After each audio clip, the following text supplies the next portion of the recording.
Sobreviviente, Janina Weinberg Rosenblit. Entrevistador, Mirta Yanco. Ciudad, provincia, Buenos Aires, Ramos Mejía. País, Argentina. Idioma, español.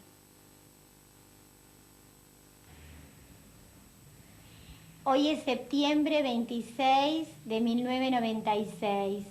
Estoy entrevistando a Janina Weinberg Rosenblit. Mi nombre es Mirta Yanco. Estamos en Ramos Mejía, provincia de Buenos Aires, Argentina, y la entrevista es en español.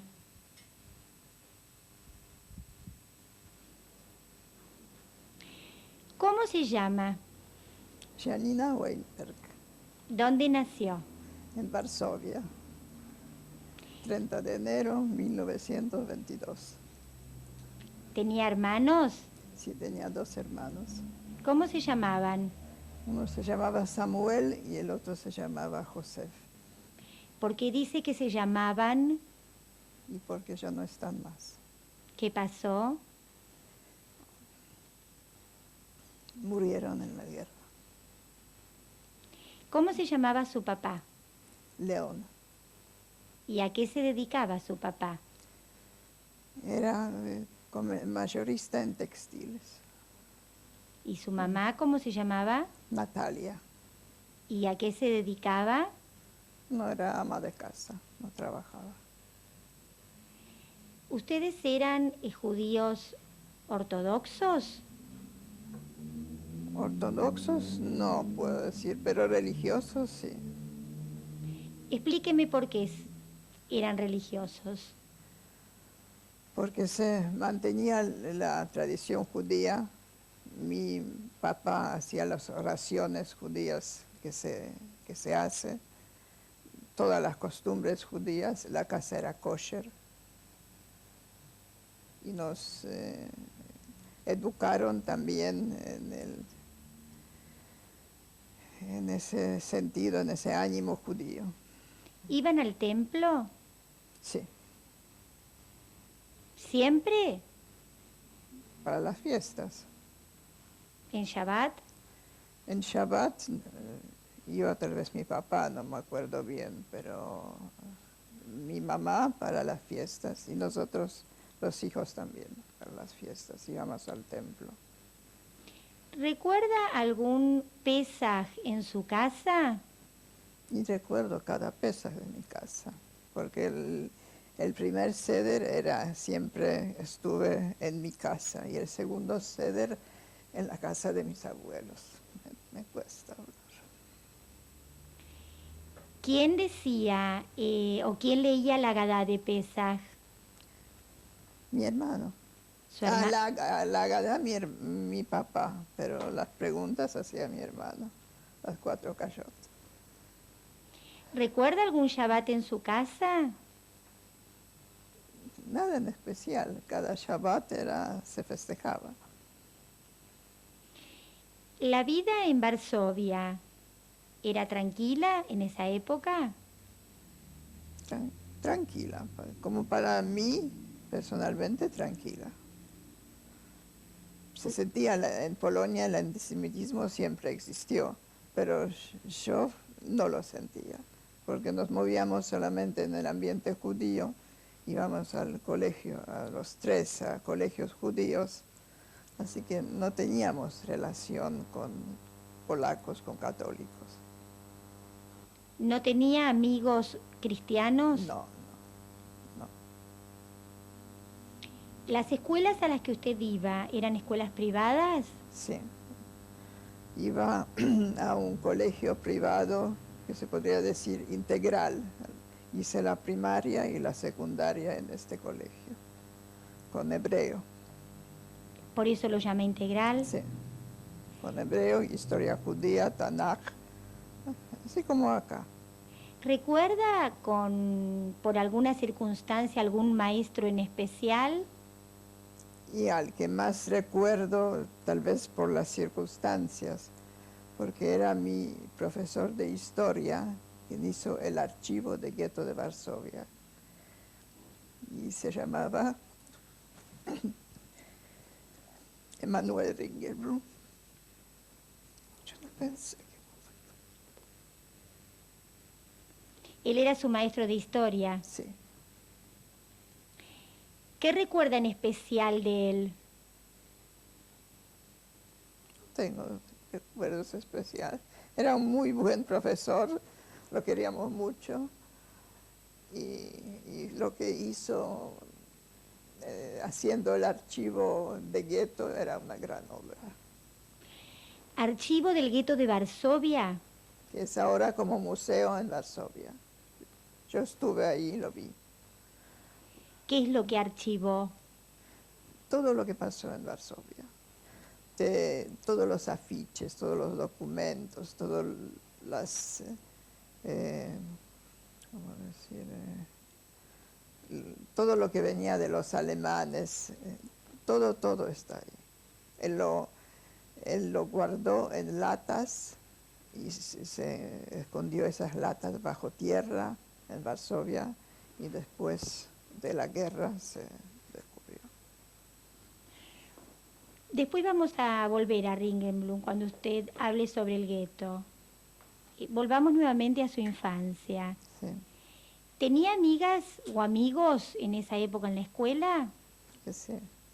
¿Qué recuerda? ¿Alguna Tengo... travesura? No, travesuras no, pero tengo así lindos recuerdos de amistad. ¿Volvió a ver a gente de esa época? No vive nadie más. No vive nadie más porque yo después de la guerra estuve en Varsovia y busqué los apellidos, me fijé en la comunidad israelita, porque había listas de sobrevivientes, pero no encontré a nadie. ¿Para esa época sus hermanos hicieron bar mitzvah? Sí, uno, porque el otro no llegó a tener bar mitzvah. ¿Recuerda el bar mitzvah? Sí. ¿Qué recuerda? No tengo nada en especial para decir. Que habló muy bien él, que la Dresha era muy linda. Usted me dijo que estudió primaria y secundaria en la misma escuela. Sí. ¿De qué se recibió? De bachiller. ¿Y salió a trabajar? No, porque justo empezó la guerra. Quería también nombrar el colegio, que era el colegio Yehudía en Varsovia. Así se llamaba. El colegio se llamaba Yehudía. Y estaba en la calle Duga 55. ¿Cerca de su casa? No, pero íbamos caminando al colegio. No era cerca, pero se acostumbraba a caminar. ¿Cómo era su relación con su papá? Bueno. ¿Y con su mamá? También muy buena. Muy buena con los dos, pero con la mamá siempre hay más. Una mujer tiene más relación con la mamá. ¿Cómo se fueron dando las cosas en Varsovia para que usted se diera cuenta que algo malo venía? ¿Qué fue viendo? ¿Qué fue sintiendo? ¿Pero cuándo? ¿Antes de la guerra o...? Usted me dijo que terminó la escuela secundaria y estalló la guerra. Sí. Antes de la guerra, le estoy preguntando, en esa época de secundario, ¿cómo se fueron dando las cosas para que usted se diera cuenta que algo malo venía? No nos dábamos cuenta. ¿Cómo? No nos dábamos cuenta. Estando en el colegio, para nada. Después yo terminé el colegio en mayo. La guerra empezó en septiembre. Esos últimos meses ya se empezó a hablar de Hitler, lo que pasaba en Alemania, eso, pero nadie esperaba lo que pasó. Anterior a eso, ¿usted no escuchaba la radio o no leía diarios? Sí que leía. ¿Y en los diarios no aparecían algunos artículos o algunos avisos? No. ¿Y los polacos en esa época se manifestaban? Fueron siempre antisemitas y siguieron siendo antisemitas. Antes de la guerra, durante la guerra y después de la guerra. ¿Cuál fue la situación que a usted le indicó que la guerra estallaba? ¿Que la guerra estallaba? Cuando estalló. ¿Anteriormente? No, no. No. Se hablaba, se suponía que algo puede pasar, pero por las actitudes de Hitler. Pero eso cayó como algo del cielo que nadie se imaginaba. ¿Cómo fue el día que estalló la guerra? ¿Cómo fue el día que supimos que cayeron bombas en un lugar? Era justo un lugar donde había chicos que mataron a un montón de chicos. Eso se supo enseguida y después ya siguió. Cuando pasó eso, ¿usted dónde estaba? Yo estaba cerca de Varsovia ese día, porque era todavía época de verano y terminaba la época de verano y todavía estuve afuera de Varsovia. Pero el primer día tomé el tren y fui a Varsovia. ¿Estaba sola o con su familia? Yo vivía con mi familia, pero ese día no me acuerdo por qué fui sola a Varsovia. Puede ser que yo estuve ahí sola en la casa de alguna amiga, no me acuerdo bien. Y cuando llega a su casa, ¿qué pasó? No se pasó nada, ¿No pasó nada? no pasó nada. ¿Habló con sus padres? ¿Preguntó de lo que estaba pasando? Y se empezó a hablar que tenemos una guerra, pero que ya apareció el miedo, que es lo que puede pasar, pero nadie se podía imaginar una cosa así, lo que venía. ¿Ustedes siguieron con su vida cotidiana? Cotidiana, sí, sí, sí. Pero después porque primero entraron en las ciudades de Polonia y a Varsovia la dejaron aislada. Y después empezó el bombardeo sobre Varsovia, ahí ya estuvimos, ya lo sentimos, ya no se podía salir a la calle. Eso, Varsovia se defendió 3 semanas, que eran bombardeos día y noche, porque de día la artillería, y no, de día los aviones y de noche la artillería, hasta que cayó Varsovia, porque los polacos se defendieron con mucho coraje, pero no había ni comparación con las fuerzas que tenían los alemanes. Así que cuando cayó Varsovia, yo me acuerdo cuando salí la primera vez, que pasé justo cerca de mi colegio y vi alemanes uniformados caminando allá. Eso me acuerdo, como se me llenaron los ojos de lágrimas, que me impresionó muchísimo. ¿Qué es lo que le impresionó? Ver a los alemanes en Varsovia. ¿Y entonces qué pasó con ustedes? Y no pasaba nada todavía. Había poca comida, había que pensar en dónde conseguir algo. Y era difícil la vida ya. ¿Su papá seguía trabajando? Todavía seguía haciendo algo, pero pronto tuvo que cerrar el negocio que teníamos, porque los alemanes entraban a todos los negocios, sacaban lo que querían, sacaban la mercadería. Muy pronto empezaron a robar, y más en barrios judíos, en lugares donde vivían judíos. Entonces, ¿qué hizo su papá? Entonces tuvo que cerrar el negocio, vivíamos de lo que teníamos. ¿Tenían ahorrado dinero? Y sí, algo había. No éramos muy ricos, pero vivíamos, digamos, gastando lo menos posible, solo para la comida, para otra cosa no, ya no se gastaba. Y eso era la vida en los primeros tiempos. ¿Seguían habitando la misma casa? Sí, en esa época sí. Después nos mudamos a otro departamento porque pensábamos que iba a ser mejor. ¿Por qué? Porque pensábamos que más alejado así del barrio muy judío, tal vez vamos a vivir más tranquilos, pero era lo mismo. Usted Después, Sí. sí. No, cuénteme. Empezó la época que apareció no sé cómo se llama. ¿La estrella amarilla? La estrella no, azul ¿Azul? sobre una cinta blanca. Entonces los judíos tenían que usar eso. Y después era una vida triste ya, muy triste, mucha tristeza. ¿Usted fue testigo de situaciones peligrosas en las calles en esa época? No, yo no. ¿Su familia?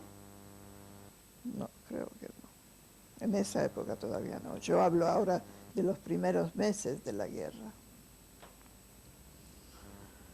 Después empezaron con la muralla del gueto y cerraron el gueto.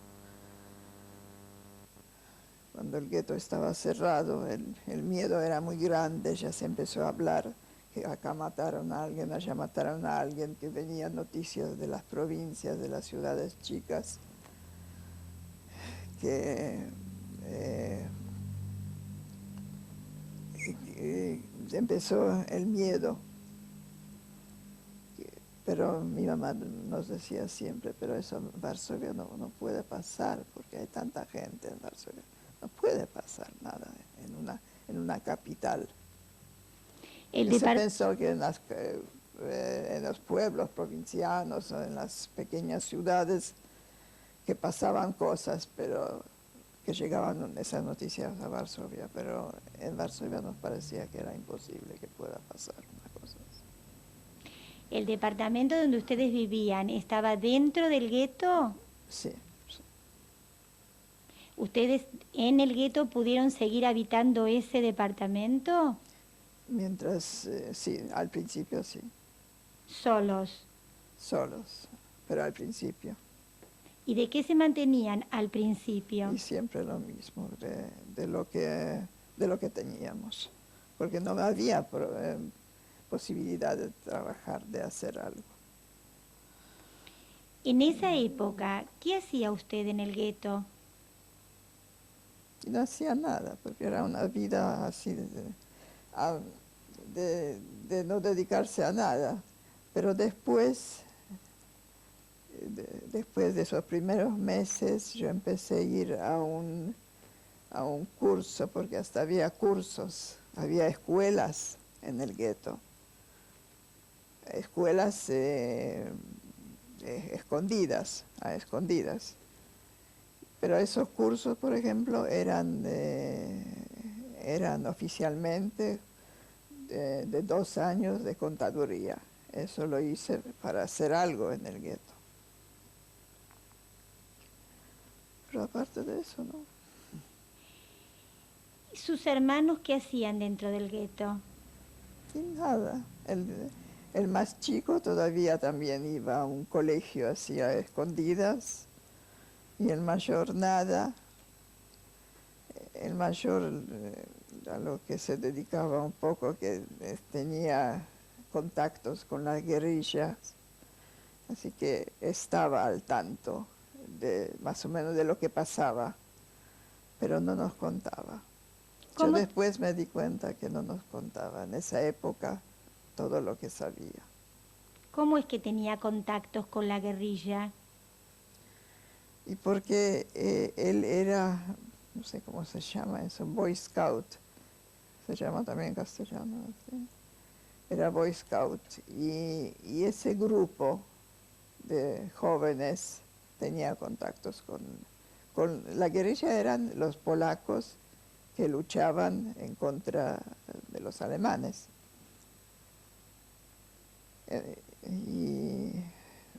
Porque después hubo una época que empezaron a traer armas también al gueto, y él estaba en eso también. ¿Cómo es que las traían las armas? ¿Cómo hacían? A escondidas, a escondidas. ¿Su papá dentro del gueto trabajaba? No, no, ¿Y fuera del gueto podía salir a trabajar? no. ¿Eran solidarios dentro del gueto? La gente entre sí se era solidaria, y cada uno estaba ocupado con sus cosas, cada uno era más triste que el otro. Era una vida muy, muy triste. ¿La comida ustedes la conseguían dentro del gueto o fuera del gueto? No, nosotros dentro del gueto, porque la traían por contrabando, traían comida, pero qué comida, eran unas cebadas, cosas así, porque no, unos aceites de los más baratos, era muy difícil conseguir ¿Quiénes comida. traían esta comida de contrabando? Chicos. Los polacos vendían a chicos, y los chicos corrían por las murallas, o saltaban las murallas y traían comida. ¿Estos chicos que saltaban eran judíos? Judíos, sí. Pero había también polacos que entraban al gueto en primeros tiempos, que no era todo tan severo de parte de los alemanes. Todavía miraban un poquito, no miraban demasiado, digamos, pero después con el tiempo se hizo todo eso mucho más severo, cada vez más mataban a los chicos, cada vez se hacía más difícil de traer las cosas, cada vez había menos, cada vez lo que había era más caro. Usted Y la gente, No, y la no. gente se moría de hambre, porque el que no tenía se moría de hambre. Uno salía de la casa, por ejemplo, y había todas las mañanas, había una cantidad de cadáveres sobre las calles, tapados con papeles. Eso era el cuadro de todos los días. Después pasaba, no sé cómo decir, qué clase de vehículo era, que los juntaba y los llevaban seguro a alguna fosa común, al cementerio, no sé dónde los llevaban. Pero eso era cosa de todos los días, porque a Varsovia vinieron también gente de muchas provincias, que les dijeron que tenían que abandonar las provincias y venir a Varsovia. Pero esa gente no tenía nada, no tenía de qué vivir. Se morían de hambre, se morían en las calles. Se veía cómo se morían, se veía la gente hinchada, porque a uno no, le parece increíble, pero la gente de hambre se hincha. Las piernas así. ¿Tenían ustedes cupones para raciones de comidas? Eso yo no me acuerdo. Eso no me acuerdo si teníamos cupones. Yo ya lo pensé algunas veces, si lo teníamos, pero nada más. Como de esas cosas se ocupaba mi mamá. Yo todavía no estaba al tanto de esas cosas. ¿Fue testigo en las calles del gueto de algunas situaciones riesgosas? No, yo no. En las calles del gueto no. ¿No vio tampoco? No presencié nada así. Usted me dijo que estudiaba clandestinamente. No, yo no. Esos cursos eran oficiales. los colegios eran clandestinos. Pero había, me acuerdo, cursos de gráfica, de pintura, yo hice de contaduría, pero eso era oficial. ¿Y quiénes daban las clases Profesores, dentro del gueto? dentro del Judíos. gueto siempre, judíos, solamente judíos. ¿Había dentro del gueto alguna forma de trueque entre ustedes? ¿De ¿De qué? dinero, por oro? Yo no supe nada de eso. No se olvide, para mí empezó la guerra, tenía 17 años. Así que había cosas que yo no sé. Y sabemos que en el gueto de Varsovia había publicaciones clandestinas. Sí, había. ¿Sabe de eso? Cuéntenos. Sé que había, pero nada más. ¿Nunca vio el periódico? No. No me acuerdo. Yo no me acuerdo de haber visto un periódico del gueto. ¿Y alguna otra publicación? Que sea... No. Vi las publicaciones alemanas, los afiches que había siempre en el gueto. ¿Qué decían esas publicaciones? Eran órdenes que hay que usar la cinta esa con el Magen David, cosas así. Que acá uno no se podía mover, allá no se podía mover, donde se podía caminar, donde no se podía caminar, cosas así. ¿Entabló alguna amistad en el gueto con alguien? Tenía mis amigos del colegio, ¿Los mismos? los mismos. Sí. ¿Y qué No, conversaba? amigos, amigas, porque era un colegio solo para mujeres. ¿Y qué conversaba con ellos dentro del gueto? Y de lo que pasaba, ¿Y del futuro? no se hablaba del futuro. No se hablaba. Aunque nunca hubiéramos pensado que podría pasar lo que pasó, pero cuando uno está tan abatido, tan triste, tantas enfermedades, tanta muerte alrededor, no puede hablar de futuro. Aunque mi marido sí hablaba, porque siempre decía, nosotros vamos a sobrevivir. Y yo decía, yo ni esperaba eso. Pero a esta altura todavía su marido no lo conocía. Sí, lo conocí. Ah, ¿ya lo conocía? Sí, ¿Dónde sí. lo había conocido? Yo lo conocí antes de la guerra ya, por una amiga que cuando él vivía en esa época en Falenica, era cerca de Varsovia, y ella también, ellos tenían una casa de veraneo allá, y por ella, por de medio de ella, lo conocí. Él no hablaba polaco y yo no hablaba alemán. La amiga hacía de traductora y así nos conocimos.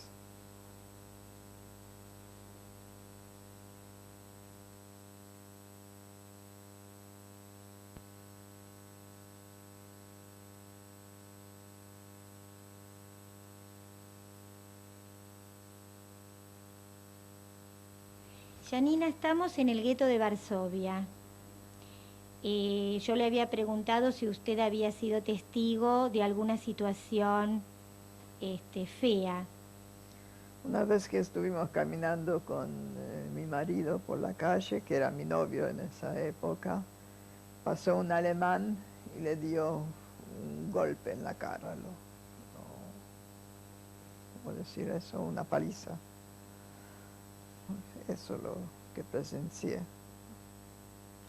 ¿Pero por qué le dio el golpe? Porque pasó y se le ocurrió que él era un judío, porque todavía usaba la cinta esa con la estrella de David. Como era judío, lo podía golpear. Porque con los judíos se podía hacer lo que uno quería. Y usted conoció a Ringenblum, me dijo, Sí, que era profesor suyo. sí, de historia. ¿En el gueto lo siguió viendo? No, yo no lo seguí viendo. Pero vivía ahí. Él vivía en el gueto, sí. Después él también, como nosotros, se escapó para el lado católico, que lo escondieron ahí, pero lo encontraron y lo mataron. ¿Y lo mataron? Y lo mataron. Estuvo con un grupo bastante grande de gente, entre ellos había también polacos, pero los polacos que escondían a los judíos también los mataban, así que lo mataron junto con los polacos que lo escondieron. ¿Y cuánto tiempo entonces estuvo en el gueto? ¿Yo? No, el profesor, para Bien. lograr hacer el archivo del que usted cuenta. Y él estuvo mientras existió el gueto, casi hasta el final. Ah, casi hasta el final. Sí. ¿Y hasta el final usted no lo veía? No, yo nunca tuve oportunidad de verlo. ¿Y cómo supo esto de su archivo y de cómo él se ocupó de guardar en las latas abajo de la tierra? Y porque eso se sabía, que él estaba haciendo un archivo, pero más que todo lo supimos después. Había otras personas... Porque donde sí. se encontró las latas, eso todo se supo después. Pero se ve que había gente que sabía bien el lugar. Que me acuerdo hasta en qué calle, en qué número, me acuerdo dónde se encontró las latas. Era Novolipki 68, la dirección donde él escondió las latas, bajo tierra. Pero eso se lo contaron. Eso me lo contaron. Después ya Varsovia, que era solamente ruinas, entre las ruinas las buscaron y las encontraron. ¿Había otras personas que hacían algo parecido a lo que hacía Ringenblum? Yo no supe de eso. Puede ser que sí, pero yo supe solamente de él. Y en Varsovia ahora también figura solamente él. Ahí en el museo hay una foto grande de él y figura que el archivo lo hizo él. ¿Qué pasaba en el gueto cuando alguien se enfermaba? Se moría. Yo también tenía tifus exantemático. ¿Qué significa eso? Es un tifus que uno se llena de manchas el cuerpo con fiebre muy alta. Se transmite por piojos. Pero como en el gueto estaba lleno de piojos, había mucho tifus. Mucho. La gente se moría con moscas de eso. ¿Cómo sobreviví yo? No sé. Porque medicación no había, alimentos no había después, por ejemplo, de la enfermedad para que yo me pueda reponer. No había, porque ni fruta, ni verdura. ¿Y qué comía? Y comíamos así sopas, ni me acuerdo bien de qué cebadas, cosas así. Pan se conseguía, también por dinero. Pero no se olvide que toda esa gente que yo estoy contando, de las provincias, que eran miles y miles y miles, se morían de hambre y de enfermedades. En el gueto había afiches muy grandes para los alemanes que no entren porque acá hay peligro de tifus, para los soldados alemanes. Así que no entraban, los soldados no entraban. ¿No había médicos entre ustedes? Había médicos, pero ¿qué podía hacer un médico sin medicación? No había nada de medicación. Me parece que el médico que venía a verme, porque venía un médico a verme, pero no hacía nada, me consiguió unas aspirinas, me parece, alguna cosa así, pero nada más. Y tifus es una enfermedad con fiebre muy alta. Yo me acuerdo que en esas semanas que yo estuve enferma, en el edificio donde yo vivía, fallecieron 7 personas, solamente en esas pocas semanas de tifus. Gente se moría como mosca. Y a esa altura entonces lo único que se conseguía para comer era un poco de sopa y pan. Y pan, me acuerdo, y qué más, me acuerdo que había un aceite muy feo que se conseguía. No sé si consiguió mi mamá algunas papas alguna vez, no me acuerdo. ¿Nunca se escapó fuera del gueto su mamá para conseguir comida? No se podía, no se podía. No, eso ya hacía gente que se dedicaba al contrabando, pero así era imposible. Aparte los muros eran muy altos. Nosotros sabemos también de una importante vida intelectual en el gueto de Varsovia, con libros, bibliotecas. Había. ¿Sabe de esto? ¿Vio algo de esto? Había vida cultural también, pero yo tenía una de mis mejores amigas, era por ejemplo cantante en el gueto. Ella cantaba, se llamaba Marysia Eisenstadt y cantaba muy bien. Los polacos la querían salvar para esconderla, porque tenía una voz extraordinaria.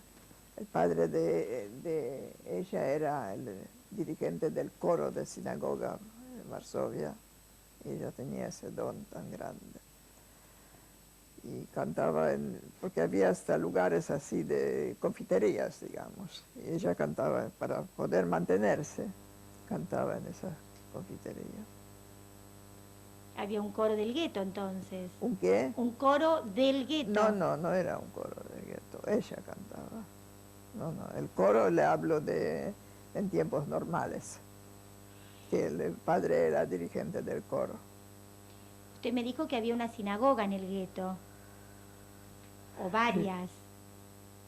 No, sinagogas varias no, había una sinagoga, pero no me acuerdo lo que pasó con la sinagoga, no me acuerdo si la bombardearon al principio o cuándo, no me acuerdo. Una sinagoga es muy importante.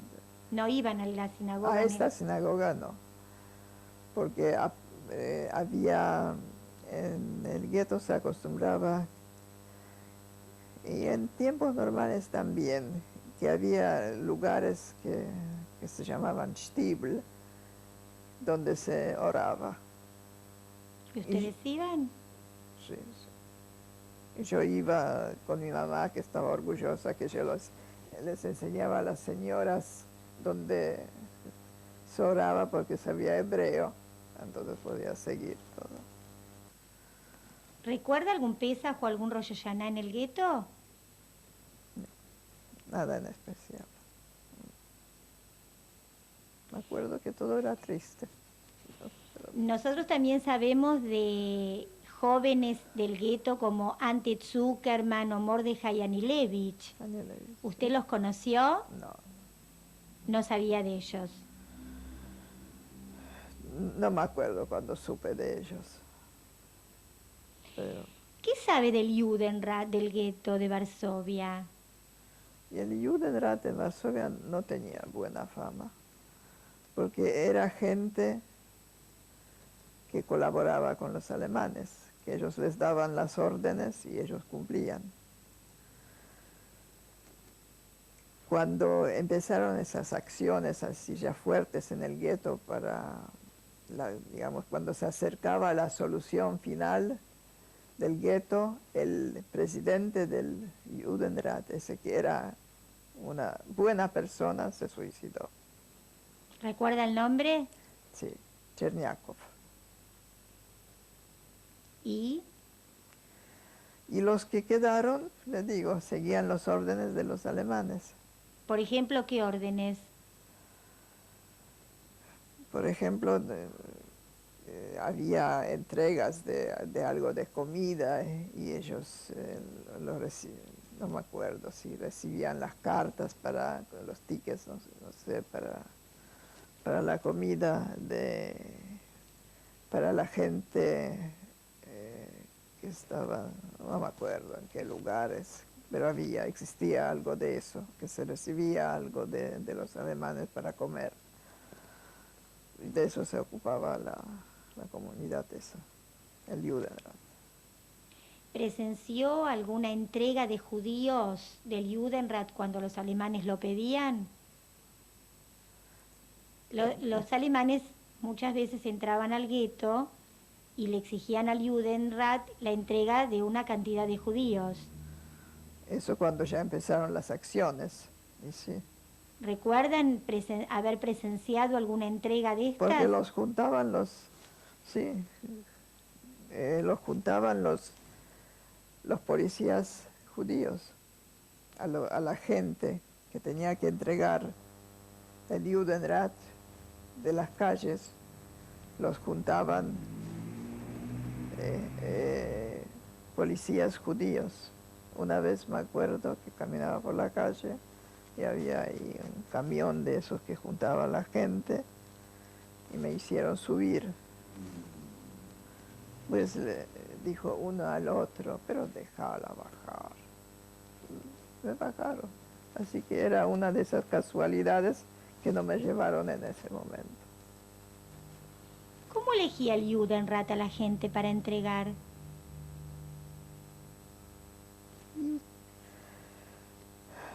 Primero empezaron a sacar en esos lugares donde había mucha gente de las provincias. Les prometían trabajo, les prometían cosas y la gente iba. Si al final hasta la gente hacía cola para ir a trabajar, como se decía, porque ya durante esas acciones fuertes prometían 1 kilo de mermelada y 3 kilos de pan a la persona que va a trabajar. Eso también eran afiches en Varsovia sobre eso. Eso era en todas partes, con esa mermelada y ese pan. Y la gente iba. Uno cuando se muere de hambre va. Hacían cola, días y días hacían cola. ¿Y ustedes cómo sabían que eso era mentira? Y suponíamos.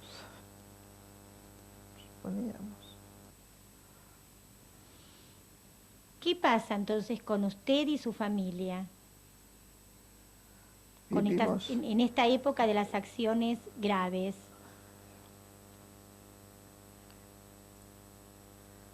En esa época de las acciones graves.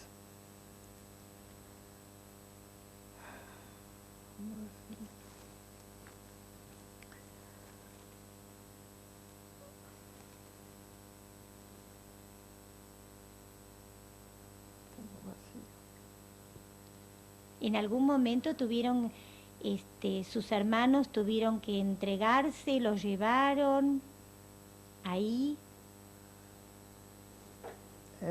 Un día vinieron a la casa y dijeron que todos tienen que bajar. Eso ya durante las acciones. Entonces yo estuve con mis padres y con mis hermanos, porque mi marido estaba fuera del gueto. ¿Su novio? Sí, mi novio en esa época. Pero yo no quise salir, yo no quise dejar a mis padres, quise quedar con ellos. Y cuando nos hicieron bajar a todos, nos llevaron en una cantidad enorme de gente, porque lo hicieron en muchos edificios, así de hacer. Eso se ve en la película de Schindler, eso se ve así como era, que los chicos se esconden y la gente va. Así nos llevaron una cantidad muy, muy grande de gente. En ese transporte, ese mismo día, estuvo también Janusz Korczak con sus chicos. ¿Usted lo vio? No, yo no lo vi. Había muchísima gente, muchísima, pero sabía que estaba. Sabía que tenía un chico en los brazos y a otro chico lo tenía con la mano y así caminó a la muerte. ¿Pero quién le dijo que era Janusz Korczak que estaba ahí? Se supo, no me acuerdo. Se supo. ¿Y a dónde fueron? Nos llevaron, que era una caminata de horas y horas. Me acuerdo que la gente llevaba equipajes, yo no llevé nada. Y decía tranquila en esa época, si me voy para morir, ¿para qué voy a llevar cosas? Eso me acuerdo muy bien. nos llevaron a Umschlagplatz. Umschlagplatz era el lugar de donde salían los trenes. Y llegamos ahí, un montón de gente, miles y miles de personas. Entre todos, por casualidad, vimos a un policía judío que lo conocíamos. Y nos acercamos a él. Y él dijo que nos va a esconder. Dijo, ahora los puedo esconder porque hay mucha gente. Esta mañana no pude esconder a mi madre porque no había gente. Entonces nos escondió, no me acuerdo cuántas horas nos quedamos ahí, si un día y medio, no sé bien. ¿Todos? Sí, con mis padres y mis hermanos. Porque era un lugar donde había un hospital antes. Y ahí había como casitas, como separadas, así que una de estas nos escondió. Y en una de estas también estaba, se comentaba, Janusz Korczak con sus chicos. ¿Escondido? No sé si escondido, porque él fue con ese transporte. Debe ser que al principio lo escondieron, después tuvo que ir. Eran demasiados, porque eran muchos chicos. Él era un médico pediatra, era un pedagogo, un educador, un precursor en psicología infantil, un escritor, un periodista, era una gran persona. ¿Cómo era su verdadero nombre? Józef Goldschmidt. ¿Y por qué se hacía llamar Janusz Korczak? Era un seudónimo de él.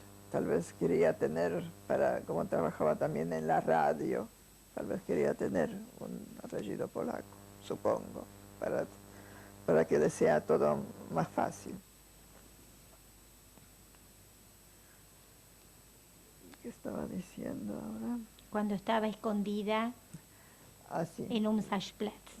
En Umschlagplatz, sí. Ahí, después de no sé cuánto tiempo, nos sacaron porque mi tío le dio dinero a ese policía judío y el policía judío compró a los que estaban cuidando, a los alemanes, los coimió, a los alemanes que estaban cuidando, era de noche, muy, muy tempranito, y nos sacaron. Volvimos otra vez al gueto.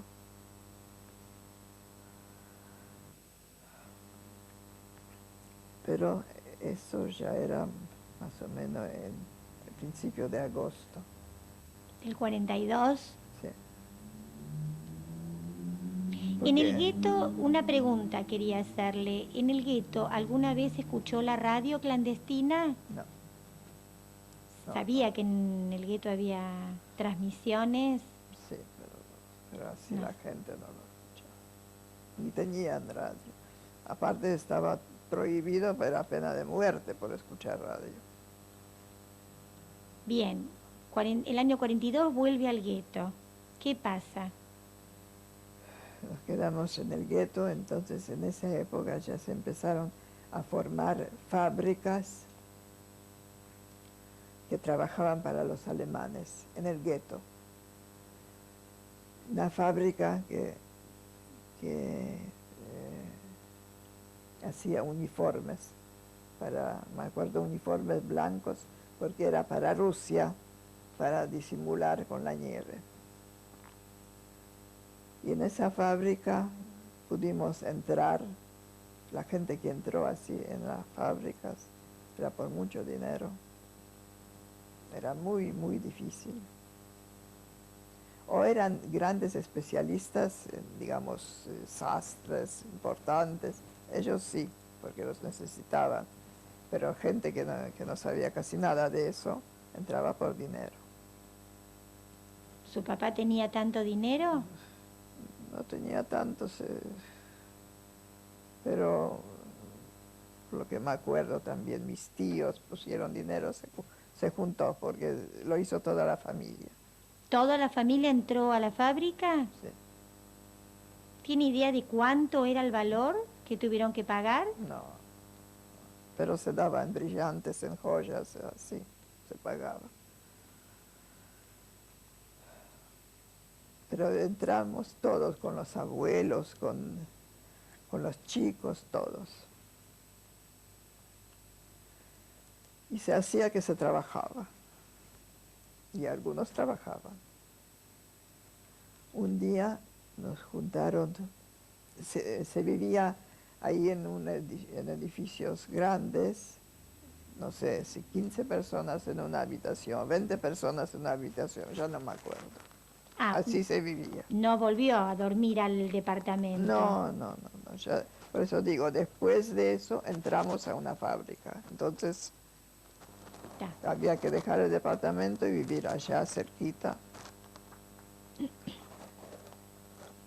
Un día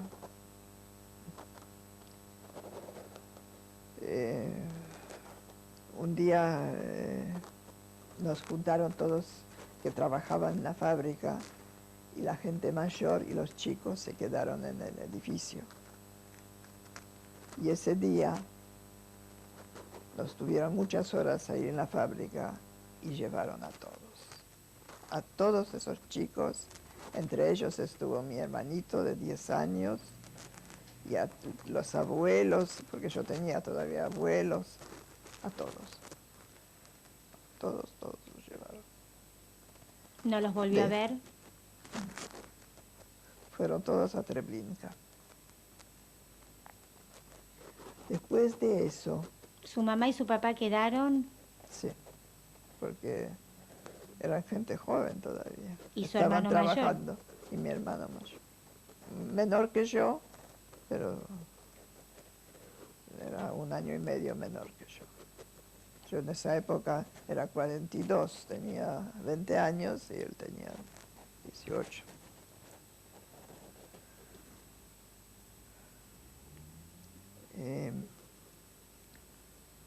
Cuando los llevaron a todos, la desesperación, imagínense cómo era cuando volvimos.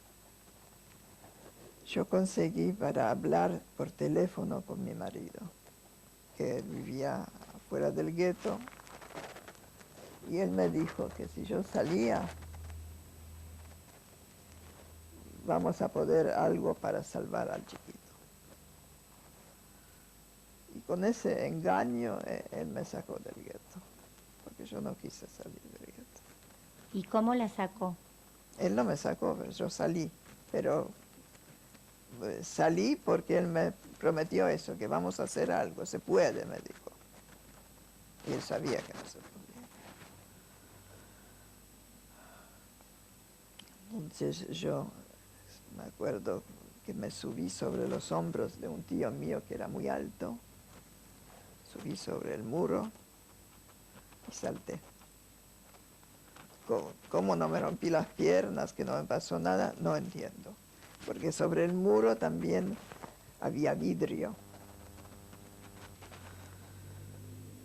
Y ¿Nadie la vio? el alemán justo miraba para el otro lado. Pero me vieron unos chiquitos polacos que buscaban judíos.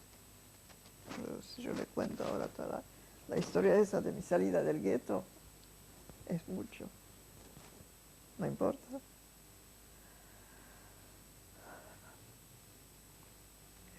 Entonces esos chicos, yo tenía un anillo de brillantes que me regaló mi mamá cuando terminé el colegio, me lo sacaron enseguida.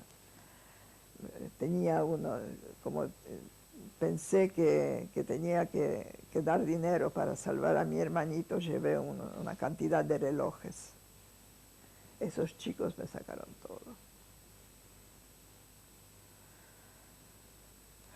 Yo pensé que me va a esperar mi marido con documentos falsos, pero hubo una confusión, él no estuvo. Así que yo me encontré sin documentos, sin nada, afuera del gueto. Entonces yo agarré de brazo una señora que hacía contrabando para el gueto. Y le dije, usted me tiene que acompañar. Así le dije. Y no sé cómo, ella me acompañó. Y tomamos, acá se llamaba el Mateo. Tomamos un vehículo así y viajamos. Y yo quería ir donde vivía mi marido. Yo les dije que vaya a la casa de unos alemanes, porque como ellos hablaban alemán, yo sabía que la van a recibir así, que sabrán cómo actuar. Entonces agarré a esa señora y fui con ella. Pero así como yo y ella éramos mucho contraste. ¿Por qué? Por el aspecto. Ella era como una campesina y yo era una chica con otro aspecto. Ella era una polaca. Una polaca, sí. ¿Qué hacía ella conmigo?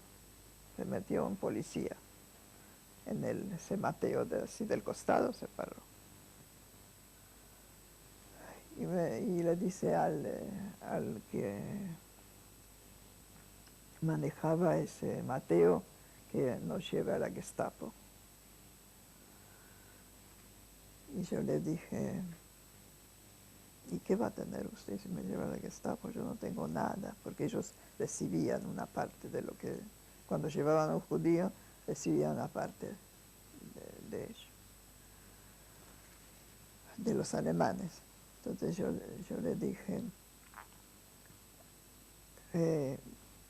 no vas a tener nada, ¿para qué me quieres llevar? Si vos me llevas donde yo tengo que ir, yo te voy a dar dinero, le dije. Y bien. Entonces lo convencí, mire, las cosas que uno tiene. Lo convencí para que le pida el documento al que manejaba el Mateo y, ¿cómo le dije? Que él le va a después llevar el dinero que yo le voy a dar a ese policía. Y lo hicieron. Eso lo que pasó, vieron otros que andaban buscando judíos por Varsovia, porque estaban buscando directamente, porque sabían que era una época que ya se terminaba el gueto, que había gente que se escapaba y los buscaban. Y bien se me meten, cuando ya seguí después del policía, se me meten de los dos lados dos muchachos. Y bien, dicen que me van a llevar a la Gestapo. Y yo otra vez lo mismo, y bien, me llevan a la Gestapo. ¿Qué tienen de eso? Y bien, les hablé, no sé cómo les llegué al corazón, que uno me dijo que él va a decir que yo soy la mujer de él, que no tenga miedo, que me dijo cómo me llamaba, todavía me acuerdo, se llamaba Kowalski. Y yo también le prometí que le voy a dar plata. Y con ellos llegamos a la casa donde vivía mi marido.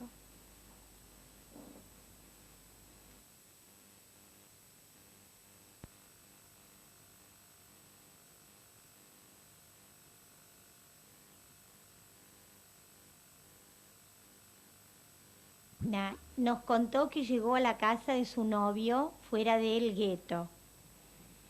¿Qué pasó? ¿Les pagó algún momento a la gente esta? Cuando yo llegué a la casa esta, estaba mi cuñada. Y yo enseguida le dije algo en alemán para que ella me entienda lo que pasa. Porque llegar así con dos hombres y esa mujer, y ella me decía en el camino, esa mujer, usted déjeme, por favor, yo tengo hijos, déjeme. Y yo la agarraba del brazo y se quedaba ella.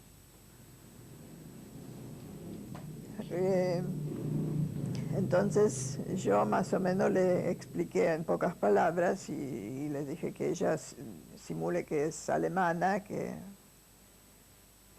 y bien, entonces ella sabía dónde mi marido tenía un poco de dinero escondido.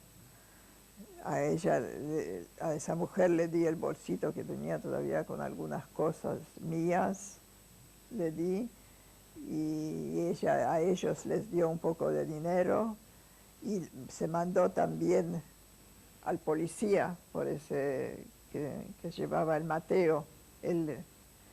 Sí, yo dije al policía que le pida el documento al dueño del Mateo. Entonces él le tenía que ir a verlo para pedirle el documento.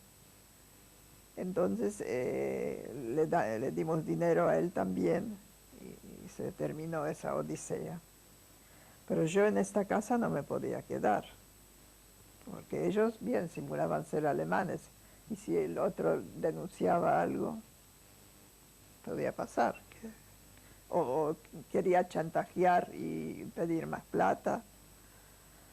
No pasó nada de eso, pero yo cuando llegó mi marido enseguida me escondió en la casa de unos amigos. Y ahí no nos quedamos, yo me quedé 2 días escondida. Me acuerdo que el señor era judío y la mujer era católica. Y él me dio su cama, tenía que dormir en la cama de él, y él durmió, eran 2 noches, en una reposera. Y bien, después no sabíamos dónde ir. Entonces encontramos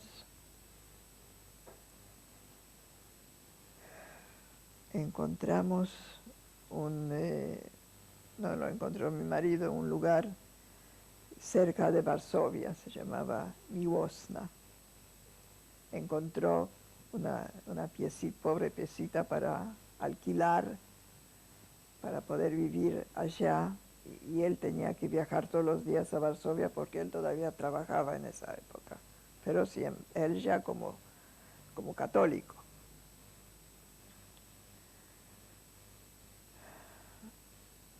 Y me consiguió papeles que todavía no eran los papeles que tuve después. Me llamaba Elisabeth Schubert y contaba una historia que mi madre era de ascendencia alemana. Mentiras. Pero usted ya para los demás era católica. Sí, ya era católica. Una pregunta. Cuando usted se fue del gueto, ¿qué le dijo a sus padres? Y ellos pensaban que yo voy para salvar a mi hermanito. ¿La dejaron irse? Sí, querían que me vaya, porque ya veían todo lo que pasaba. ¿Se despidió de ellos? No me despedí, pero yo me acuerdo que cuando subí al muro, antes de saltar, los miré y pensé, tal vez los veo la última vez. ¿Y a su marido le preguntó sobre esta posibilidad de salvar a su hermanito, como le había dicho? Yo, por lo que ya decía él, ya veía que no pasaba nada. Porque me dijo, ¿cómo me dijo? Que lo que se sabe, que llevan solamente allá madera. La madera era para quemar.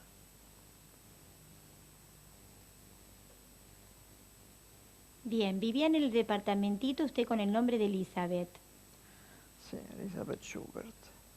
Y él viajaba a Varsovia y trabajaba. Un día vino una vecina y me dijo,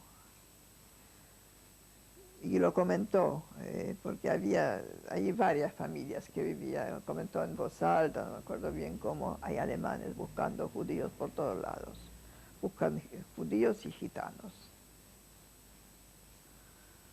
Y yo escuché eso, imagínate.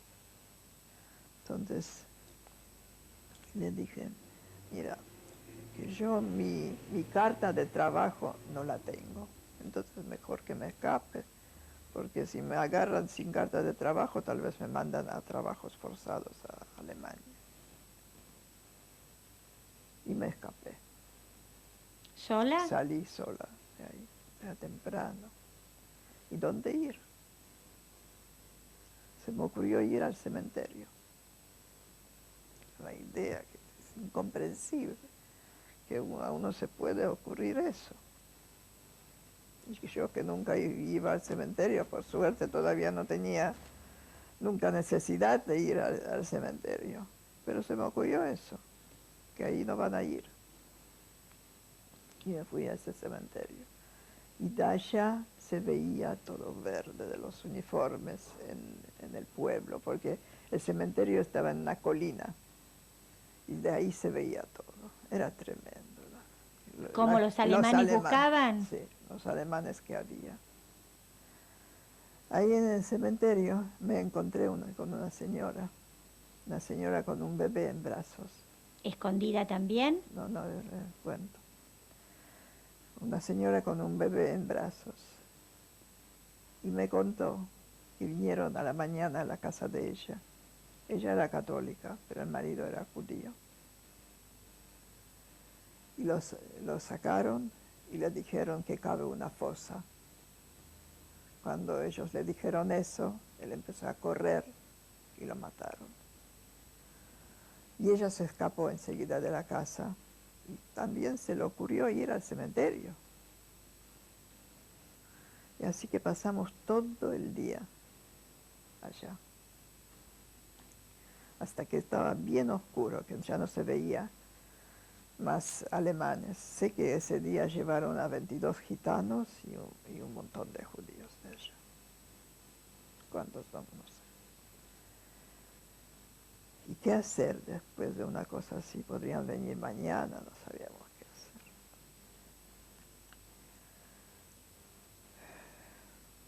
Entonces, al día siguiente, fuimos caminando a Varsovia. Caminando, que eran 20 no sé cuántos kilómetros. Puede ser cerca de 30, no me acuerdo bien. Caminando. Para ver si podíamos encontrar algo para quedarnos, para escaparnos de allá. Pero no hubo posibilidad de nada, así que nos volvimos allá. ¿Con la señora con el bebé siempre? No, ella se quedó después en su casa. Yo hablo de mi marido ahora. Porque nosotros, nuestro casamiento era en el gueto, que había, era un casamiento ficticio, se puede decir. Porque hubo una época en el gueto que se decía que cuando el marido trabajaba, la mujer no tenía que trabajar, que si la mujer se salvaba. Se corrió una voz así, y había muchísima gente que se casó de esa manera. Para salvar a la mujer, se casó así. Y nosotros hicimos lo mismo. Así que eso era todo el casamiento que tuvimos, un casamiento ficticio. Después de los tiempos de católica nos casó un cura. Pero eso no tiene importancia. Entonces nos tuvimos que volver allá y nos quedamos todavía unas cuantas semanas ahí, con el miedo que imagínense, donde pasó todo eso, en ese departamento. En ese pueblo, que no era una piecita, pobre piecita. en ese pueblo que se llamaba Migosta.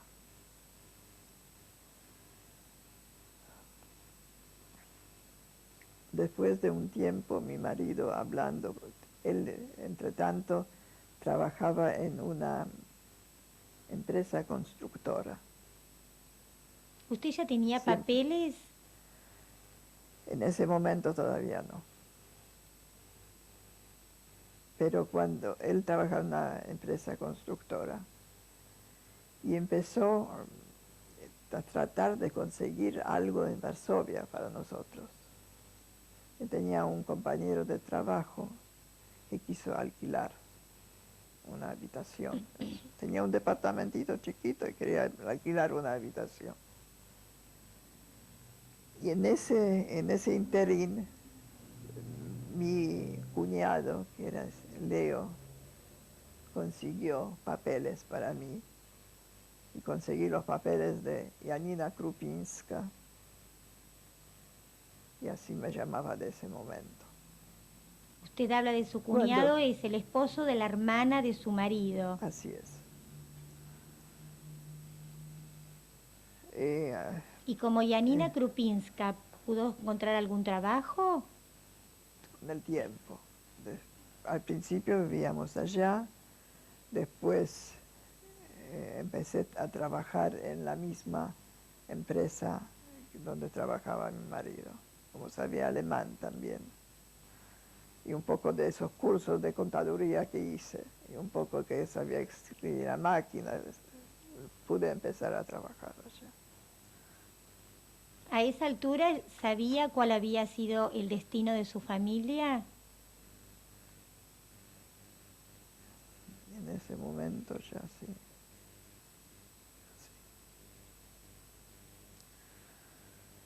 Ya sí. ¿Los habían llevado al campo o quedaron? Porque cuando no los llevaron directamente al campo de exterminio, o a Majdanek o a Treblinka. Eran esos dos lugares donde llevaban a los judíos de Varsovia. ¿O a Auschwitz? No, a Auschwitz después. En esa época no, al principio no. Durante esa solución final, como lo llamaban, era todo para Majdanek y Treblinka. Después vino para los que se escondieron, que se quedaron un tiempo más, vino una orden que los mandaban a Auschwitz.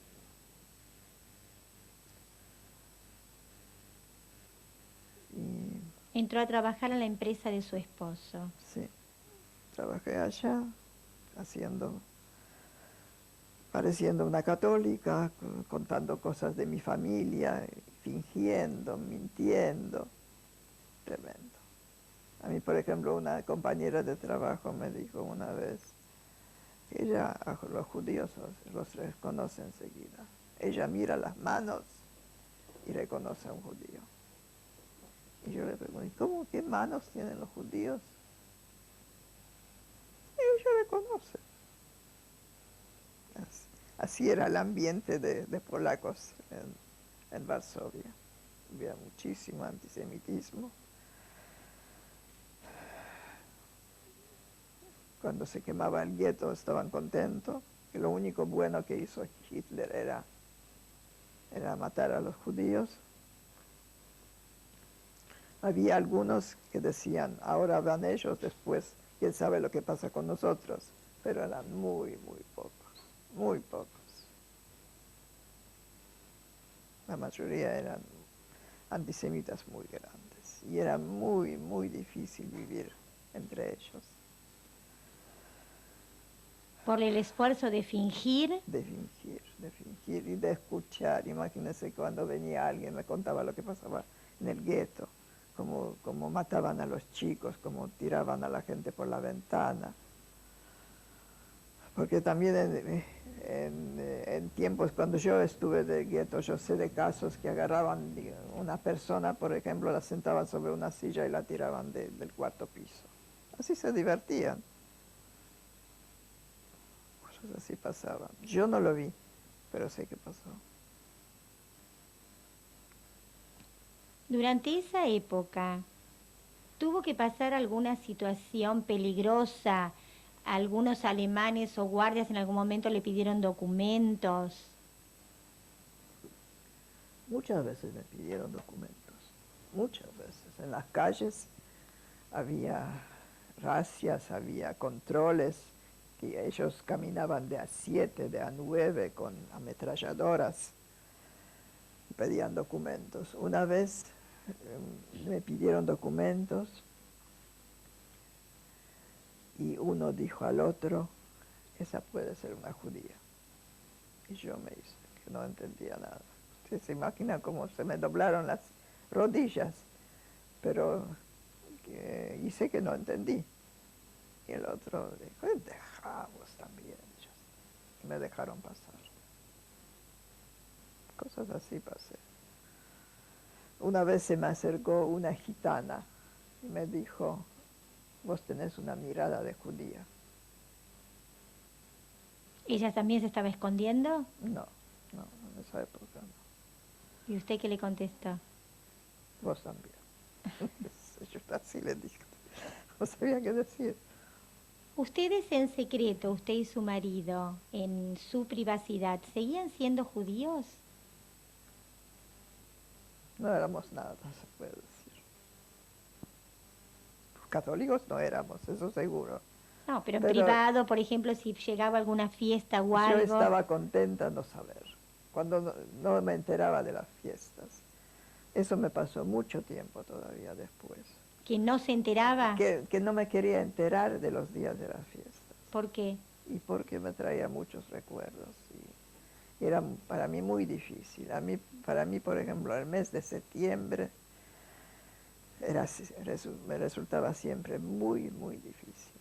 Porque el es Año Rosh Nuevo, Hashanah. Rosh Hashanah, Yom Kippur, sí, los recuerdos. Después también la semana de Pesach. Y cuando yo vivía como católica no me enteraba. Y después trataba de no enterarme, me tenía que enterar, pero trataba de no saber nada. Bien, estábamos en la época de su vida como católica y nos contaba de algunas situaciones de riesgo. ¿Qué pasó? ¿Cómo siguió su vida? ¿Cómo? Usted sigue viviendo como católica. Sí. ¿Hasta qué año? Yo sigo viviendo como católica en Varsovia, trabajando. Y hasta que empezó el levantamiento polaco. El levantamiento polaco era en el año 44. Durante el levantamiento polaco estuvimos escondidos en sótanos como polacos. Siempre con los polacos como polacos, escondidos. Pero escondidos por los bombardeos. Nos pasábamos la vida en los sótanos. Eso duró casi 2 meses. Pasamos hambre, que uno se puede imaginar qué hambre pasamos. Era la época de peor hambre que pasamos. Un poco conseguíamos de los soldados polacos, cosas así, pero era una época tremenda. Era el mayor peligro también, porque los aviones todos los días, la artillería, o cómo se dice, de noche. No paraba eso. ¿Los soldados polacos no los invitaron a luchar con ellos, a ustedes? No.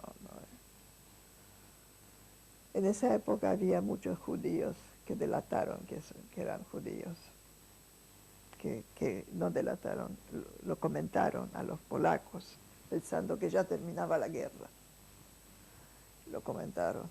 Así que después ya no pudieron salir de Varsovia, cuando había que abandonar Varsovia. ¿Los mataron? Y sí, murieron todos. Porque después, voy a volver a lo que estaba diciendo, al levantamiento. Estaban en sótanos y se morían de y hambre. nos moríamos de hambre. Y eso duró casi 2 meses. Después de 2 meses había que abandonar Varsovia. Ya se escuchaba la artillería rusa de lejos que se acercaban. Pero ellos se volvieron atrás porque no querían que los polacos liberen a Varsovia. Se volvieron atrás y dejaron que los alemanes liquiden a todos, a los polacos, a los judíos, a todos.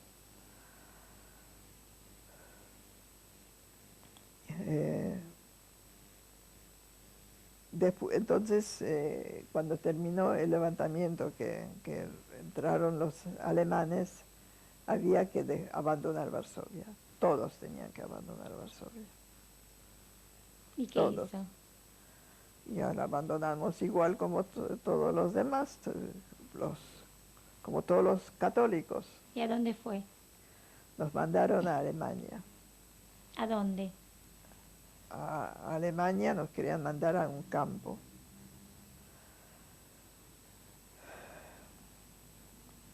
En Alemania nosotros nos escapamos ¿Cómo? del transporte, nos escapamos y fuimos caminando a la casa de una familia alemana que nosotros conocíamos. Le cuento la historia de cómo conocimos la familia alemana. Primero quiero saber cómo se escapó. ¿Se tiraron del transporte? No sé cómo era que en alguna bajada o para ir al baño, lo que era, en algún momento así nos fuimos. ¿Y no se dieron cuenta los guardias? No, nadie se dio. Había muchísima gente, había miles y miles y miles de personas. ¿Y esta familia alemana cuándo la conoció? Esa familia alemana era que la señora tenía una hermana en Varsovia. Esa hermana estaba casada con un judío y tenían 2 chicos.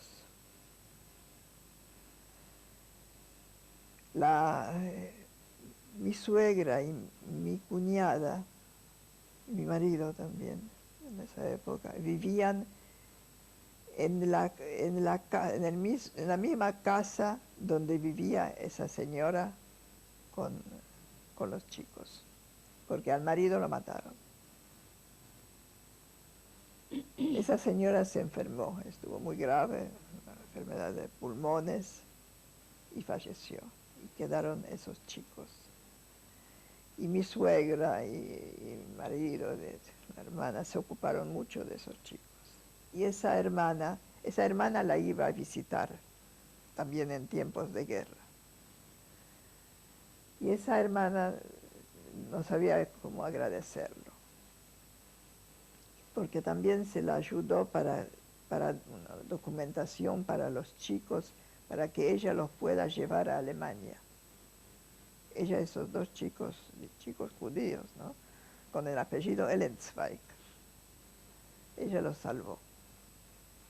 Los llevó eso también consiguió, ¿no?, mi marido, por alguien, papeles para que ella pueda viajar. No viajó un tío con ellos, que puedan ir a Alemania. Y cuando nos escapamos, fuimos a la casa de ella.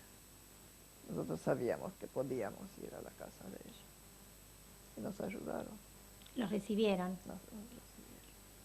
Eso eran los últimos meses de la guerra que pasamos en la casa de ella, más en sótanos, primero por los bombardeos, segundo para que no pregunten por qué mi marido, un hombre joven que no está trabajando, no trabajando, que no está en el ejército. En el ejército. ¿Y tenían económicamente, esta chica podía mantenerlos? No era una chica, era una La señora. Sí, sí. Un poco teníamos nosotros, un poco ayudaba ella, pasamos mucho hambre, mucho. Era muy difícil. Y Pero en, ellos hicieron lo que pudieron. en esa época en Alemania, ¿en alguna situación le pidieron documentos? No se dio esa situación. Que ya era todo tan desordenado, ya era época de muchos bombardeos De en los Berlín, rusos, de los americanos, de los aliados. de los aliados. Muchos bombardeos. Nosotros sobrevivimos los peores bombardeos en Varsovia y los peores bombardeos en Alemania, en Berlín. Al fin llegó el día de fin de guerra, ¿Cómo se enteró? que aparecieron los rusos. Aparecieron los rusos, los tanques rusos. Era la salvación. ¿Qué sintió? Una alegría, que terminó la guerra. ¿Estaba en un sótano cuando entraron los tanques? Cuando entraron los tanques todavía sí, pero cuando ya se sabía que había rusos, ya salimos. Porque esa familia tenía un negocio también en ese mismo edificio donde vivían, y ese negocio, era una imprenta me parece, no me acuerdo bien lo que era, tenía un sótano. Y en este sótano estuvimos muchas veces, y también el dueño del departamento estaba con nosotros, porque él también se escondía, como no quería, porque para el final de guerra llamaron a los jóvenes, a los grandes, a todos. Se llamaba Volkssturm, que tenían que ir para luchar, para salvar a Berlín. Entonces él tampoco quiso ir. Entonces él también estaba con nosotros en el sótano. Y bueno, cuando vino ese día de liberación y se sintió feliz, ¿dijo ya que era judía? Ya lo podía decir, sí, ya lo podía decir.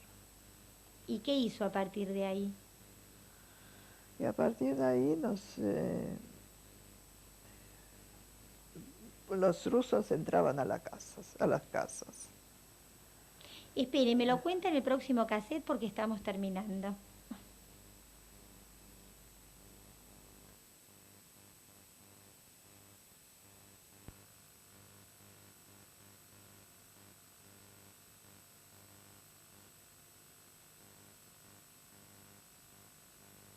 Bueno, yo la interrumpí cuando usted me iba a contar qué pasó luego de la liberación. ¿A dónde fue? Luego de la liberación, nos quedamos unos días todavía viviendo con esta familia alemana, la familia Krüger se llamaban. Y después, para judíos enseguida había Siga. había tickets de comida de mayor cantidad ¿En Alemania? en Alemania, enseguida. Cuando salieron, estaba todo tan bien organizado. Después de pocos días ya había tickets para comida. Y para los judíos había más. Conseguimos un departamento de un nazi, un departamento precioso, unos días después de la guerra, unos pocos días. ¿Cómo sabía que era un departamento de un nazi? Porque era cerca de esa familia Krüger y al lado de ese nazi había también una familia que era judía, que también tenían sus problemas, pero ellos nos contaron que se escapó. Entonces nos dieron ese departamento, un departamento hermoso. Estuvimos viviendo allá. ¿Pagaban alquiler? Pagábamos alquiler. A lo que no le conté, que cuando terminó la guerra y entraron esos tanques, los rusos empezaron a caminar por todos los departamentos. Había también violaciones de mujeres, pasó mucho de eso. Y un ruso, yo hablando con él, porque me podría hacer entender con ellos, por el polaco me hacía entender con ellos, nos regaló todo el dinero que tenía, porque él nos dijo, como era dinero para Alemania, que era dinero nuevo, me acuerdo, que a él igual no le sirve, porque no sé dónde él tenía que ir, nos dio todo. ¿Era mucha plata? Era bastante. Así que a nosotros nos sirvió en el primer momento, una barbaridad era para nosotros, ¿no? Y nos dieron también mucha comida, nos dieron. Así que pudimos compartir con esa familia alemana, pagarles un poquito lo que nos dieron. Porque como los polacos eran los aliados de los rusos, nos querían mucho. Ellos tampoco decían, los judíos de ellos no decían que eran judíos. También lo escondían, los judíos rusos. Porque uno, por ejemplo, me dijo que sabía hablar alemán. Y empezó a hablar alemán, pero él hablaba yiddish. Entonces yo le dije que eso era yiddish, no alemán, si era judío. Ah, no. No sé si tenían orden para no comentarlo por miedo a los alemanes o por el antisemitismo que existía allá, no sé. Pero no decían, los judíos no decían que eran judíos, los rusos. Usted me contó que vivió en Berlín del 45 al 47. Sí. ¿Allí pudo trabajar en esos 2 años? Trabajar no, pero vendíamos cosas, comprábamos cosas así. ¿Volvió a ser judía? Sí. ¿Volvió a festejar las fiestas? No. Y nació su primera hija. En el año 47, sí. Y si su vida más o menos estaba arreglada, ¿por qué deciden venirse a la Argentina? Porque no estaba arreglada nuestra vida. Cuénteme. Porque eso no... Lo que les quería comentar también, que cuando nació mi hija, yo estaba feliz que era una nena. Porque siempre pensé, si es un varón, yo no le quiero hacer la circuncisión. ¿Por qué no le quería hacer, no? Porque cuando vivíamos ilegalmente, y conocimos judíos también que vivían, había muchos casos que se operaban para que no se les note nada, porque los polacos revisaban, los policías polacos revisaban en las calles a los judíos. Cuando les parecía que alguien se parece a un judío, estaba muerto. Y entonces algunos quedaron impotentes al operarse, algunos se suicidaron. Entonces yo tenía ese trauma que no sea un varón. Por suerte tuve una nena, por suerte tuve 2 nenas. Así que de eso me salvé, de ese trauma, porque como sea lo hubiera hecho la circuncisión, aunque ya no, parecía que ya no creía en nada, pero eso sí, me hubiera costado no hacerlo. Yo le pregunté por qué decidieron venir aquí. Porque el padre de mi marido estaba acá y queríamos irnos de Berlín. Porque Berlín era una isla entre los rusos. Todo alrededor pertenecía a Rusia. Y en Berlín estaban los franceses, los ingleses, los norteamericanos y los rusos. Nosotros, donde vivíamos nosotros, era la zona inglesa. Pero queríamos irnos lo más rápido posible. Porque ese miedo de la guerra. ¿Y Y que- cómo y- consiguen y- los papeles? Y los papeles por mi suegro ya se tuvo que ir de Alemania, se fue de Alemania en el año 37. Él se fue pensando en traer su familia después de 6 meses, porque eso era la orden de la Fundación Barón Hirsch, que los hombres se tenían que quedar primero aquí 6 meses y después podían llamar a la familia. Pero por mala suerte, cuando mi suegro vino acá, al- en, eh, en esa época, cuando ya pudo mandar los papeles, las llamadas a, a su señora y a sus 2 hijos, los mandaron de Alemania a Polonia. Después mandó otra vez las llamadas, pero ya empezó la guerra. 3 veces mandó y no se pudo hacer nada. Y para viajar a Argentina tampoco era muy fácil, porque Perón no dejaba entrar a los judíos. Entonces,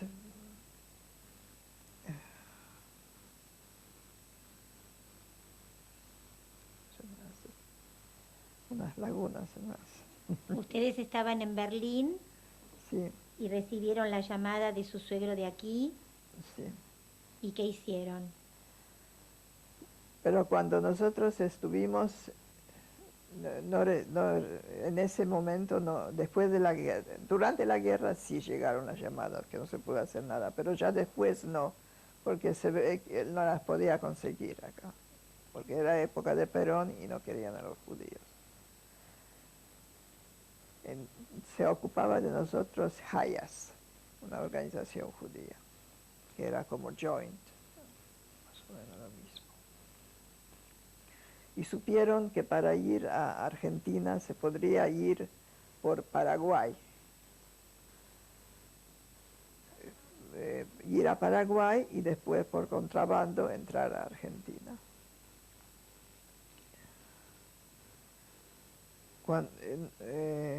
Dijeron que había un cónsul en Bélgica que daba visas para Paraguay. Nos mandaron a Bélgica de Berlín. Siga, continúe. Nos mandaron de Bélgica a Berlín.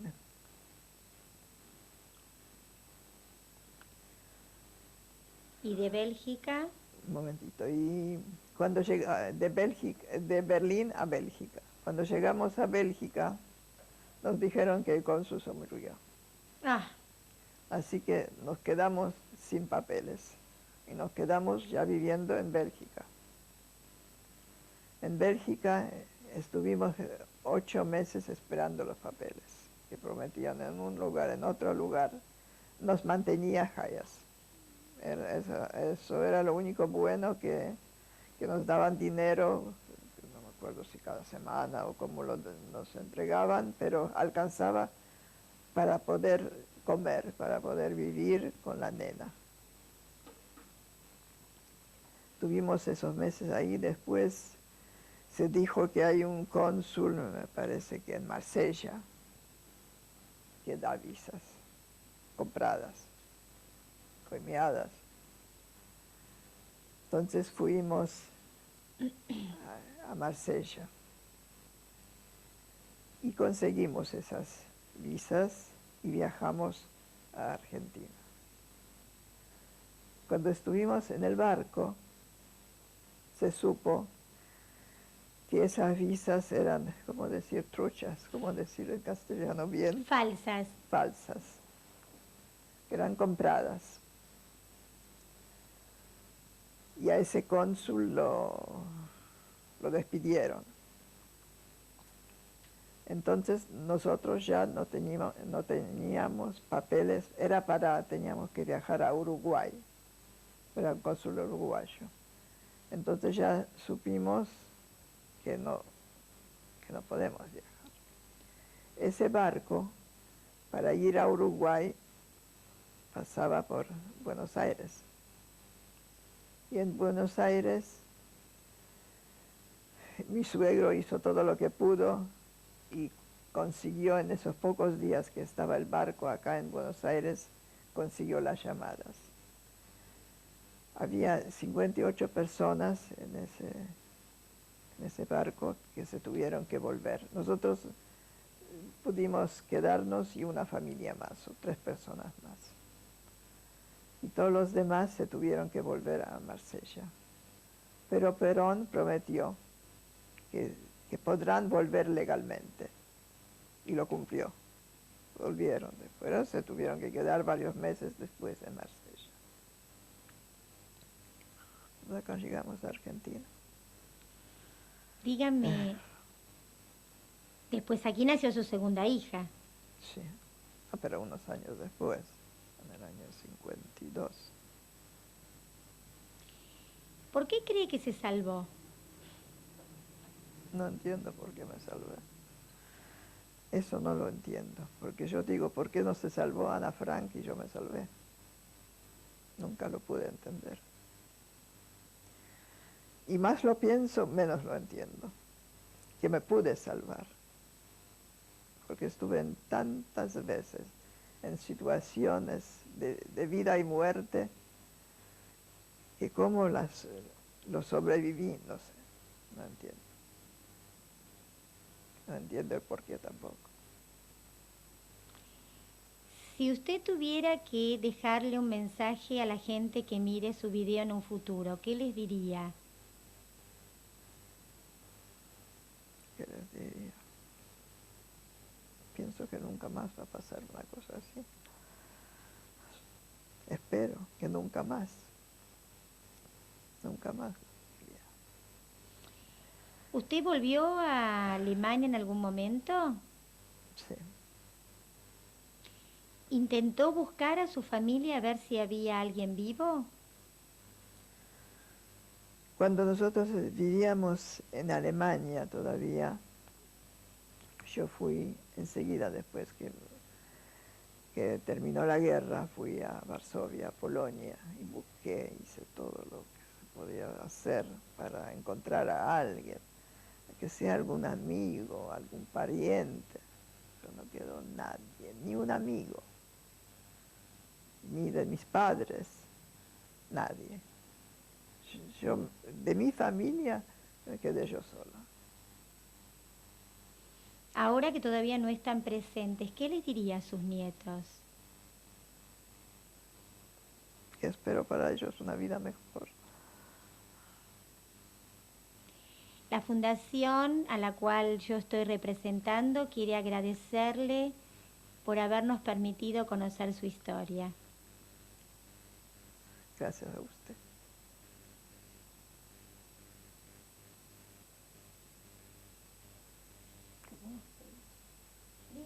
Allá. Esta es mi libreta de seguro social falsa, de la época ilegal, cuando viví ilegalmente en Varsovia. Esta soy yo, data del año 1943.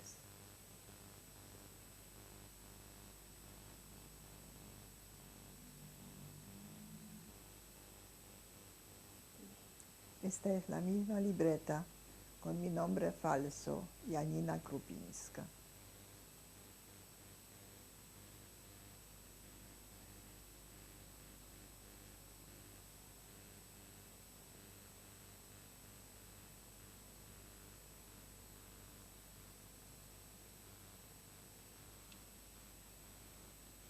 Este es mi permiso de trabajo que usaba en Varsovia con mi nombre falso, Janina Krupinska.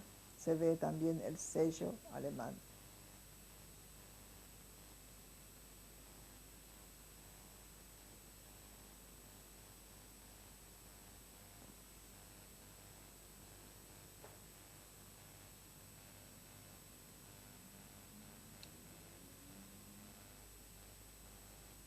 Cada habitante de Varsovia tenía que estar registrado en la policía. Este es mi registro.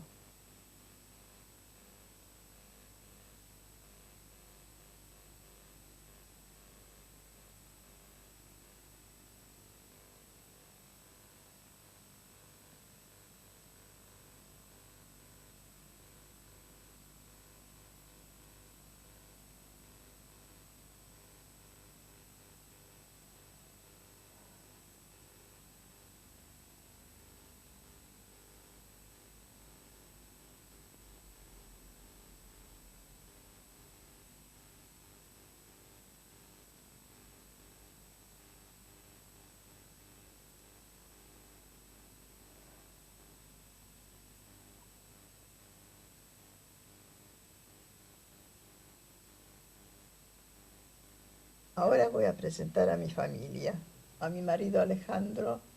Mis hijas por distintas circunstancias no pudieron venir, pero están mis nietos. Está Gabriel, Patricia, Verónica y Valeria. Bueno, yo quería dar una opinión sobre mis abuelos. Realmente son un ejemplo de dos personas muy jóvenes que, bueno, después de todo lo que vivieron, que, bueno, por todo lo que estudié de chico, tuve que estudiarlo y me parece increíble realmente que lo hayan vivido ellos. Es una sensación rara, como que no lo puedo creer que los tengo acá y también lo estudié. Pero realmente estoy muy contento de que sean como son y realmente son un orgullo para mí. Realmente me emociona mucho tenerlos también. Y bueno, los quiero mucho, sobre todo. Bueno, lo que yo quería decir es que también estoy muy orgullosa de mis abuelos, valoro mucho lo que hicieron porque, bueno, lo estudié, me lo contaron y me parece que fueron cosas muy difíciles y que ellos las supieron mantener bien y pudieron hacer todo lo que hicieron y estoy orgullosa de eso. Y por eso y por todo lo que me dan todos los días y por todo lo que hacen por mí, los amo, los quiero mucho. Bueno, yo quería decir que los quiero muchísimo y que me pone muy contenta y muy orgullosa que todo lo que ellos me contaron sobre lo que pasaron, ahora se lo estén contando a todos en el mundo, todos los que lo quieran oír.